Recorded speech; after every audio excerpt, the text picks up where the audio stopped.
Hello Leo, thank you for joining me for your monthly forecast for January 2019 for the Sun or the Ascendant. There's a huge amount of energy that's mounting up in the part of your horoscope to do with your obligations, responsibilities, your work, the things that you need to really focus your mind upon, but also things like diet and fitness. And this is coming about because of a big eclipse which occurs on the 6th. But also Mercury, the planet of communication, switches into Capricorn where this eclipse occurs on the 5th. So for the next 6 months, you may find yourself really wanting to work very, very hard to get the most out of this eclipse because it's alongside Saturn.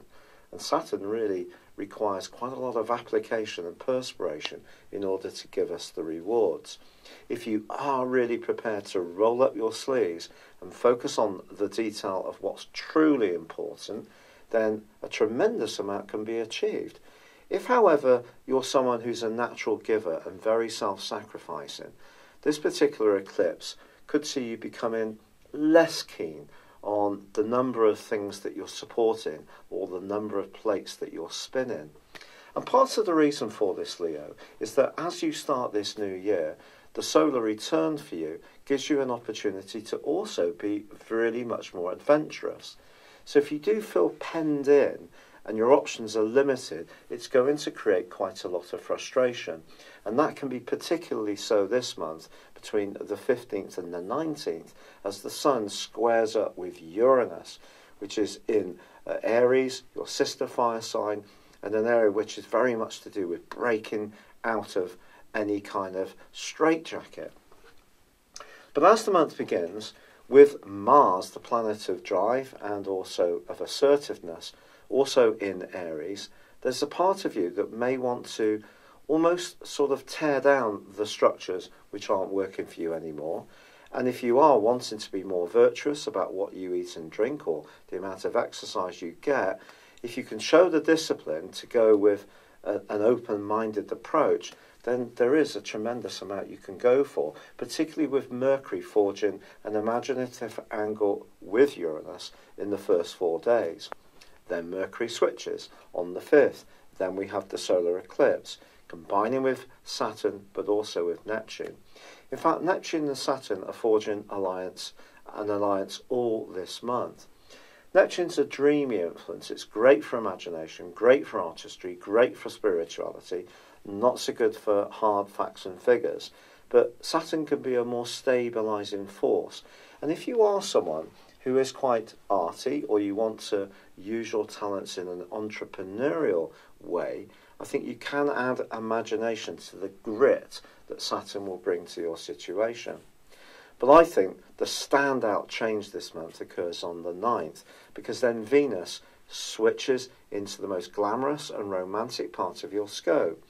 Now, for the first week of this month, Venus is in an area which suggests that if you are hitting the January sales, it could be home furnishings, new furniture, or even a new decorative approach, which may really consume your attention. But if it is a relationship that's on your mind, and particularly if you are single, this month turns out to be a surprisingly sparkling month. This is because Venus and Jupiter are going to come together in your 5th solar house for the first time for 12 years. And this combination can really be truly fortunate. But also Mars in Aries is also angling to this couple too. But with Venus and Mars forging a great link from the 9th to the end of the month, the balance that you can show in your approach to relationships can be just nicely poised between the more assertive and the more receptive sides of your being. Now, if you're involved in a relationship and you feel that you're doing too much of the nitty-gritty tasks, then perhaps it's time to reignite the flame of passion in order to persuade your partner to take a bit more responsibility. But the key moments for you are really going to start to evolve from the 19th, because that's when Jupiter and Venus go alongside one another, and also when Mars and Jupiter start to combine as well. And during that period of time, you can be very enterprising, even if it is about your more creative urges.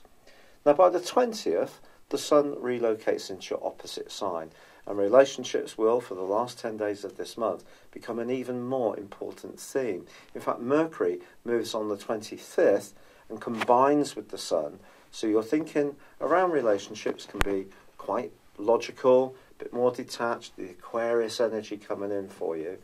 But there is a lunar eclipse in your sign on the 21st, and this is going to link with the solar eclipse over the next 6 months.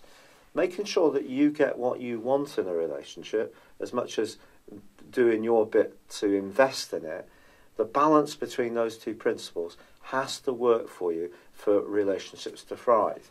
But I certainly think if you're single and you meet someone this month, you may be quite excited by how quickly your heart could be racing.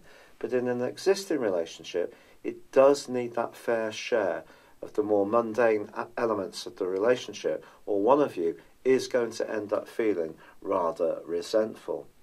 It's been a great pleasure sharing January with you. If you'd like to know what's happening for you in an individual sense from your personal horoscope viewpoint based on your time, date and place of birth, please see the link beneath this video, and you can order your 12-month forecast for 2019 by clicking that. But for now, thank you for joining me. I'd love it if you would like or comment on this video, or if you've yet to do so, please do subscribe to this channel. Thank you. Hello, thank you so much for watching my video. I'd love you to join me at my Horoscope Ace app. You can find this at www.horoscope-ace.com. You can use it through Android, iOS, Apple or Facebook. Check out your ascendant or your moon sign, or download your free birth chart. There's all your favourite videos, plus there are daily, weekly, monthly and yearly horoscopes for general, love, Chinese and Indian astrology. If your passion is tarot, there's my brilliant 3-card money or love tarot readings too. And it's all there at www.horoscope-ace.com. Thank you.